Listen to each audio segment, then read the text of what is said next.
Even beyond. Even beyond. Even beyond. Above and Beyond, the real estate show. Hello and welcome to another episode of the Above and Beyond Real Estate Show. My name is Ralph Ciancio, broker at Remax Hallmark Ciancio Group, team leader of the Ralph Ciancio Homes team, and we have an extremely special guest, super special guest for us today. We have part of the brains of the whole entity. We have Miss Carley DeBeer. Hello, everyone. Carley's been on the show before, and we wanted to invite her back because today we wanted to do a quick snapshot of the real estate market. Today we're filming, it's the start of November, and we have the October market stats for the Toronto Real Estate Board. And we wanted to do what we call the pulse of the market. So a quick chat talking about the Toronto real estate market, the York region real estate market, pockets between Markham, Stouffville, Richmond Hill, some stories about Durham as well, and really narrow in, what are we seeing, what are we feeling here as professional realtors in the market. And the idea behind the pulse is that the market is not a static thing. We get this report, it's called Market Watch, put out by Toronto Regional Real Estate Board, and it's a piece of paper and it's flat and it doesn't move all month long.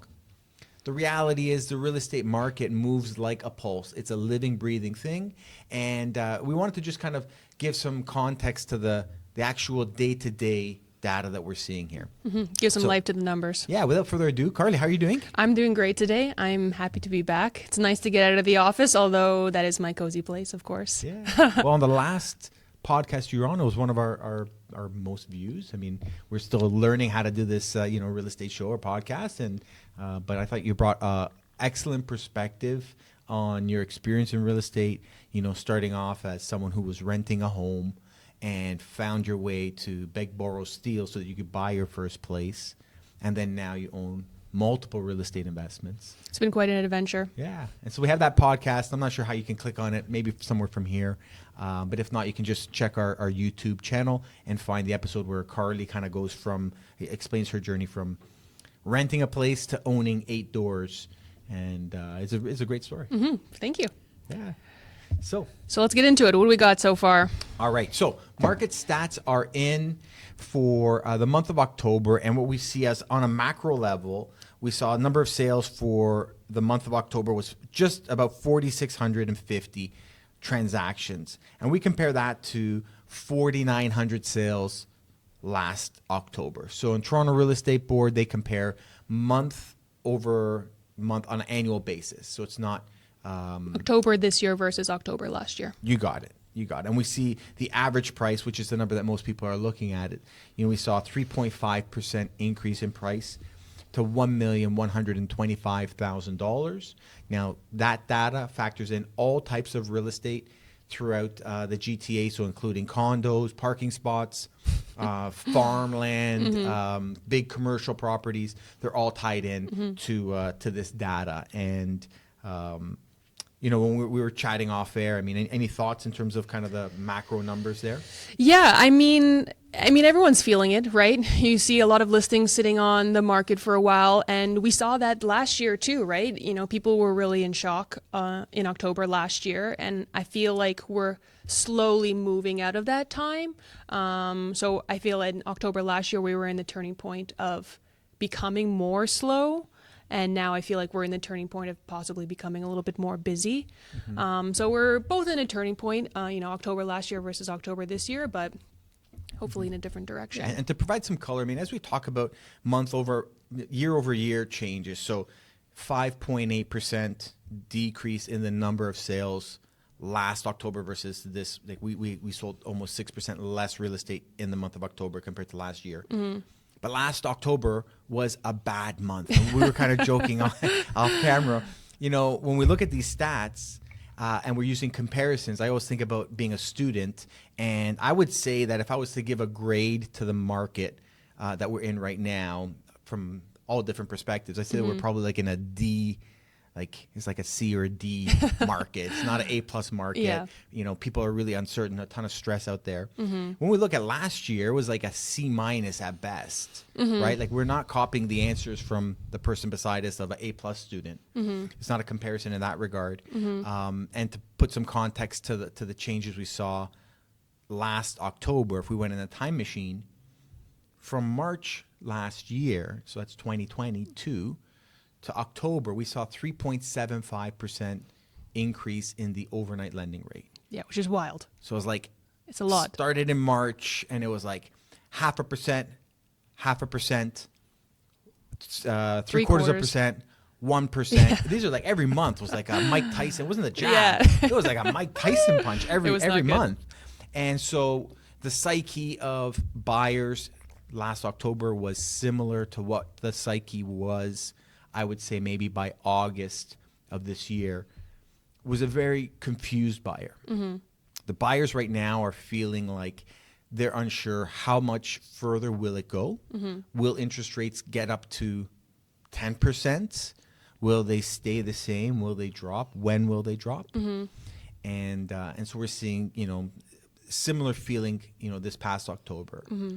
right? Yeah, and I think that given what's going on in the world right now, I don't have a crystal ball, but I would say that it's unlikely for them to raise it higher than where we are now. And I think that's what a lot of people are feeling, right? Is we're at 5% of the Overnight lending rate. overnight lending rate right now, versus last year when we were at somewhere around 3.5. Yeah. So like I said, given what's going on in the world, all the different conflicts literally across the globe, it's unlikely that they'll continue to raise. So I think people are getting more comfortable with hopefully buying now and riding downwards the interest rate. So before it gets busy again. That's a great way to put it, riding the interest rate downward. It's funny because we see people lock in different rates and they say, should I lock in for 3 years or should I lock in for 5 years? And price is the ultimate lock-in. Purchase price is the forever lock-in. You're not changing the purchase price. Yeah. So when we see interest rates fluctuate over time, if we take the standpoint, which I share with you, I think we've peaked. I don't think there's any more interest rate hikes. I think we're actually going to be seeing interest rate reduction a lot sooner than they're anticipating. Really? And that's going to be based on stimulating the economy. As we look at macro point of views, yes, a couple of major global conflicts. That creates a lot of instability in all economies, not just the real estate market in the Toronto area real estate board. No, we're talking about big picture. U.S. has a federal election next November, and we're going to see some stimulation of the economy as they're trying to prepare people for the polls. In Canada, we're set to have an election in 2025. I have a sneaky suspicion that we're going to see an election in the spring of this year. Totally a guess, but if I'm reading media correctly and anticipating what, watching what these politicians are saying and how they're preparing themselves, I think we're going to see a Canadian election called for the spring. So you think they're going to start to lower the rates as soon as January, February? I think there's going to be some, I suspect there's going to be some sort of policy change in just in the kickstart of the spring. Might be February, might be March. I suspect that they're going to say stress test is cut in half. Really? So instead of a stress test, so now we talk about stress test, which was brought in, and I should have the facts on it when they actually brought it in, but it was about 7 years ago. Was that not? No, I was thinking 2017, but that was when they introduced the foreign buyer tax. Tax. So I'm going to estimate about Similar 7 years around ago. that. Excuse me. And with the stress test, what they had done is they said, whatever the rate in which you can borrow, that's not how you have to qualify. In the past, you would qualify based only on the interest rate, and the banks would assess, can you afford this home based on the interest rate you're getting. With the stress test, they said, we're going to add a little extra complication, add 2% greater interest rate, and then see, can you still qualify? Yeah. So you can look at it as an example of, I'm working out with my son, we're doing bench press, and he says, Dad, I don't want a spotter. I want to be able to bench press on my own. And he says, I want to bench press 80 pounds without a spotter. And I say, well, you know what? Let's see if you can bench press 100 pounds. And if you can bench press 100 pounds, then clearly you can bench press 80 pounds without a spotter. Yeah. And that was, the bank doesn't want to be your spotter. Yeah. CMHC does not want to be your spotter. Yeah. So that being said, the stress test, I suspect that they're going to do some tweak there or some other tweak in terms of affordability, because there's just no certainty for buyers right now. And sellers are in a panic position. That's a touchy subject, though. removing the stress test, because I mean, all those people who got a mortgage, 2%, 3%, even 1.5%, right? They were qualifying. The minimum was like 5.5 that they were using for the stress test. Yeah. And now if those people are on variable mortgages, they're still swimming, right? Like they are still able to afford their mortgage because of the stress test. Now with us sitting at a 5%, right? They're going to qualify somewhere around 7, 8-ish. Depending on the bank and what their lending rate is. So given that we're going down, I mean, maybe it's a little bit less required, but I feel like it did kind of avoid like a huge real estate crash right now in this market. Now we are, our office specifically, we personally have even felt the raise in interest rates, but we're still swimming, like we can afford it because of the stress test. So it's tricky. Point. It's tricky to say, like, I personally don't like the stress test because obviously I want to be able to buy more homes, more properties, and get further ahead. But yeah, I mean, not everyone knows what's good for them, right? Yeah, and there's the risk associated with it, right? Like you're buying something at, try to find something for $1 million. I mean, if you're lucky, you can find a property without any condo fees attached to it. I mean, if you can find something at $800,000 within the Greater Toronto area, that's a rare find. And I would say, the fear of signing a document and say, I'm going to be committed to this $1 million purchase. Are interest rates going to go up? Can I even afford it in this current state? I think it's a tough time for buyers. And there's also the psyche of, well, are prices going to come down? Are there some desperate sellers that will be lowering the price of their home? Yeah. Or forced to sell in the new year, right? Like if a lot of people are renewing, if they bought in the lowest interest rate time, which was 2020 or March of 2020, I think was like the lowest. They locked in for 2 years. They're renewing in March, right? Those people who got 1% mortgages, some people, that was wild. I remember my sister-in-law got like a 0.89, and I was like, that's disgusting. What are you talking about? It's less than inflation. It's free money. Anyways, all those people are going to have to renew in March. And, the speculator saying that the market could still go down, I mean, it's not impossible. If you're going from 0.89% interest rates to 5, 6, 7, whatever it is that your bank will, allow you to either get a fixed or variable on at that time. Yeah, for sure. I think it's a big change. I think some of the things that are worth noting, and I would say probably the average consumer out there might be unaware of the nuances of the finance rules or financing rules, is that if you stay within your own institution, you don't need to requalify. I get that, but I also think it's a way that the big 5 banks have trapped people. So think of it this way. I own a big bank. I've got a lot of people that have been lured into the company at low interest rates. They may or may not be able to afford the mortgage. We hope that everybody can afford at a low interest rate. Now, interest rates start to creep up. And say, for example, you're the consumer. I know that if you stay with me, you don't have to requalify. And I know that if you go to another bank, you have to requalify, and there's a good chance you won't be able to. Now, the bank knows all your financial information because they're the bank. They know how your pay stubs go into the bank. They have that mortgage application. So how aggressive do you think they will be in terms of giving you a deal on a great interest rate? Not very. If I know the competition is not an option for you, everyone's going to be chased into these what are you renewals, and you're stuck. Whatever the bank can give you is what you're not going to have the ability to price shop in this next phase of finance like you could have maybe in the olden days. Never thought about that. The exemption to that would be the rules that we're talking about are for the big 5 banks, and we're seeing a flourishing of alternative lending options. So alternative meaning not the big 5. And we talk about the big 5 just to bring everyone to speed. So we talk about Royal Bank, TD Bank, CIBC, Scotia, and I'm missing a 5th one. I think you said Royal Bank, right? Yeah. TD, comment down below which bank I'm missing, and we're going to send you a Tim Hortons gift card. I hope. Include your email, obviously. Include your email, but, Yeah. but privately. Don't.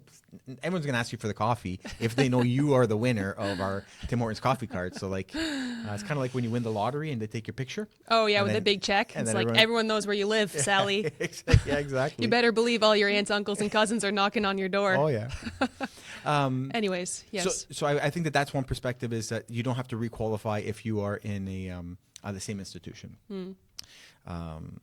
So that being said, we're going to see some policy changes. We're seeing buyers. They were a lot more skeptic about the market, but you and I were also discussing just before we started rolling here about the psyche in I would say the last 7 days. Yeah. I Very feel like we've recent. seen a turning of the season. The buyers that we've been interacting with seem to have a lot more confidence. We saw flat rate announcement twice, like no change twice in a row. The next announcement set for December 9th. And, that being said, the buyers seem to be back in action. This weekend, we had over 60 families through our open houses. That's a lot of buyers ready to go. Yeah. I think it's a combination of a few things, just like you said, just feeling like the interest rates aren't going to go up, and also people looking for comfort. Given what I spoke about earlier, what's going on in the world, people are ready to get out of their rentals, they're ready to get out of their parents' house. They want to have a home base that they can make comfortable before the winter comes, and before anything were to get a little bit crazy. So. Yeah. So, I mean, we're going to have some kind of dynamic times ahead, I would say. The critical thing is you can keep your head on straight, and I would recommend to anyone watching, try to get help from a professional, somebody that's active in this marketplace. Something that's worth noting. I mean, we talk kind of in the office about different perspectives of the market and how this decline in real estate sales affects even realtors. Now, there's 70,000 realtors in Toronto, actually more, registered realtors. And this year we'll have less than 70,000 sales. Let that sink in. Like, there's a lot of real estate agents that are going to Aren't be doing any sales. Yeah. They probably have a mortgage on their own house, and they're probably getting increase in interest payments. So, there's a lot of pressure out there. And something that irks me is when someone is trying to make a huge decision and they're looking back for advice from their guide. Should I do this? Should I not? And the person they're asking advice from may not have like real-time pulse of the market. If they sold one home this year and it was back in March, guess what? It's a very different climate out there. Yeah. Just like you were saying, like the market is very dynamic, week to week, some day to day. If it's rainy one day and sunny the next, on a weekend, if it's sunny, the open houses are busy. And if it's rainy, they're not busy. The more conversations we get to have when it is busy, we really get to understand the mindset of the buyer. And it makes a big difference. Just knowing what's on people's mind and what they're thinking and what they want. And their attitudes, right? How they feel. That what Carley just described there was brilliant, and that's a really experienced perspective. When we look at the weather and we look at the transactions that have taken place, we have a note, we have a calendar. We keep track of weather and how many snow days were in a month, how many days were there of torrential rain, and those things impact. For example, if in February we get 6 snow days, well, we didn't have 28 sale days in the month of February. We actually had 22. So we factor that into the algorithm of how many sales we expect for that month, right? So that's a great point of view. A couple of sunny days in November, and we'll see some strong numbers. Yeah. I do expect that the month of November we'll see an increase in the number of transactions. I think there's a big pent-up demand. I don't think it's going to be a crazy month, but I mean, we're feeling it internally. We're very, very active right now. And there's a lot of sellers that are trying to get their home on the market, and there's a lot of buyers booking appointments for our showings. Yeah. I think you're right. We have some listings right now, quite a few listings, and there is a lot of other properties that are sitting on the market. And just like you said, we have a lot of buyers that are interested in transacting now. Before, I want to see this, I want to see that. And now we're seeing, I'm ready to make an offer on this house, or how much do you think it would cost for us to renovate this house? And they're ready to pull the trigger. You brought up a great point about renovation. And that's one thing that we recognized. The homes that are selling best right now are the homes that are turnkey. We say that in this market, it's like a beauty pageant price war. homes have to look their best, and then from there it's a price war of the best looking. And those are the ones that are getting the best results. I mean, we pride ourselves obviously in the way that we present our marketing, present our homes, and prepare them through our labor team coming through and getting rid of garbage for our clients, or bringing things for donation, or our storage solutions. Yep, we true. bring it to storage for you. Our handymen. Yeah, exactly. Window washers, like you said, the stagers, like every piece of the puzzle makes a big difference when it's all put together. It's like fully set scene, right? They walk in and they just have to experience the house and fall in love with it. And it's our way of hacking the market, right? Yeah, that's a great way to put it. It is our hack. We're kind of like those people behind the scenes at like Mr. Universe. And we're like putting like oil on them and spray painting like a spray tan, and make them Put look some their best. bronzer in between yeah, the abs. A little bit, little paint. So, anyways, as we wrap up, I mean, any final thoughts, Carly? No, I mean, I feel like we touched on a lot of it. Right now, just like we talked about at the beginning, we're kind of at a turning point. It seems like we both are on the same page with that. That buyers are ready to buy, they're ready to transact, and sellers are ready to let go. So hopefully, both of them can kind of come to an agreement, and we can see more transactions in November. Yeah. So now, if you were guessing, total guess, you didn't even know I'm going to ask you this, number of transactions in the month of November. So we were at 46 something 46, for this 50, month. Yeah. I know there's a lot of inventory sitting on the market. 50% more inventory than last year at this time, if I'm correct. I mean, I would love for us to be in the 5,000s. I don't know, maybe 52? So you guess 52. I'm going to say that for the month of November in Toronto Real Estate Board, we're probably going to have, I'm going to say 58. I was going to say in the 6,000s, but probably 5,800 sales. So 5,200 and 5,800. Yeah, so let's right. diarize that. Check back with Let's us see. in the start of December as we record the next version of Market Pulse. And as we wrap up here, we just want to remind you, if you're enjoying this content, we appreciate your support. Just press the subscribe button, smash that like button, leave a comment in below. And if you have any questions about the real estate market, you can comment below, or you can reach out to us directly via text message at 416-839-9253. And that you'll get a text message back. We're not going to harass you or add you onto some list. But sometimes people want to talk kind of behind the camera, but they're not quite ready to meet face-to-face. And that's totally okay with us. We're just here to help. That's exactly. However you need it. Yeah. Our mission is to just help people make great decisions.